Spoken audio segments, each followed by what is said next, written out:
નારદજીને તો શ્રાપ છે, એ તો અસ્થિર છે.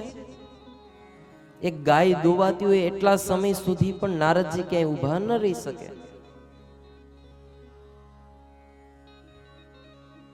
પણ સુત પુરાણી કહે છે કે મહારાજ, સંસ્કૃત ભાષાની મજા જ આ છે. નારદજી અસ્થિર છે, આપણને બધાને ખ્યાલ છે નારદજીને શ્રાપ છે. જે આપણને સંસ્કૃત ભાષા ગમતી નથી ને એની મજા તમને અત્યારે કહું છું. અસ્થિર નો અર્થ શું થાય? તમને બધાને પૂછું છું, અસ્થિર નો અર્થ શું થાય? જે સ્થિર નથી તે, એને અસ્થિર કહેવાય. હવે સાંભળો, અસ્થિર નો બીજો અર્થ ભાગવતમાં અસ્થિર નો અર્થ શું થાય તે સાંભળો.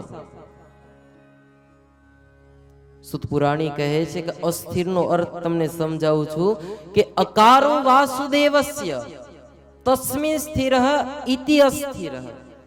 ગીતાજીની અંદર ભગવાન કનૈયા કૃષ્ણે કીધું ને કે અકારો વાસુદેવસ્ય, અક્ષરોમાં હે અર્જુન અકાર હું છું, અક્ષરોમાં અકાર હું છું.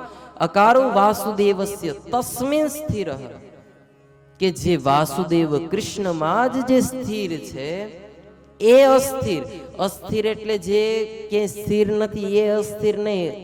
અસ્થિર નો અર્થ કે જે વાસુદેવમાં જ સ્થિર છે એ અસ્થિર.